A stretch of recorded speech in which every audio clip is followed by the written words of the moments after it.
পাকিস্তানত আপুনি 15 দিন থাকি অহাটো সঁচা নে মিছা একবাৰত কৈ দিলে হ'ল। ময়ো এবাৰ সাংসদ নথকা সময়ত 2013 চনত সাংসদ নথকা সময়ত লোকসভা সমষ্টি নিৰ্বাচন পূৰ্বে আমাৰ দুয়োজনৰ বিয়া পিছত আমিও এটা ব্যক্তিগত পাৰ্চনেল ট্ৰিপ লৈ পাকিস্তানলৈ গ'লোঁ।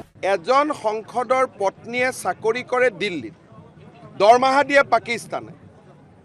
পাকিস্তানৰ এজেণ্ট হ'ব লাগিবনে নাই? আজিৰ পৰা প্ৰায় 13-14 বছৰ আগত, প্ৰায় 2011 চনত প্ৰায় 1 বছৰ কাৰণে মোৰ পত্নী সেই সময়ত এটা আন্তঃৰাষ্ট্ৰীয় NGO প্ৰজেক্টত কাম কৰি আছিল, যাৰ ফলত তাই 1 বছৰ পাকিস্তানত আছিলে আৰু তাৰপিছত তেওঁ প্ৰায় 2-2.5 বছৰ ভাৰতত থাকিল আৰু নিজৰ কামখিনি কৰিলে আৰু 2015 চনৰ পিছত তেওঁ এটা নতুন NGOত তেওঁ চাকৰি পায়। ল'ৰা ছোৱালীৰ নাগৰিকত্ব কি?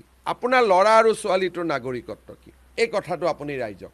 ল'ৰা ছোৱালীৰ নাগৰিকত্ব লৈ মাকৰ ওপৰত সদায় নিৰ্ভৰ থাকে। ক'ভিডৰ সময়ত সকলোৱে গম পাইছে যে কেনেকুৱা এটা চিকিৎসা লৈ এটা ভয় এটা আছিল। সেই সময়ত আমাৰ মোৰ সৰু ছোৱালী তাই ইংলেণ্ডত জন্ম লৈছিল, যিহেতু মোৰ মাকৰ ওপৰত সদায় নিৰ্ভৰ থাকে। মাকৰ লগত দুয়োজন সন্তান একে পাছপৰ্ট থাকিলে আমি আমাৰ সেইটো ভিডিঅ'টো যদি মানুহলোকে চালে প্লিজ চেনেলটো ছাবস্ক্ৰাইব কৰিব।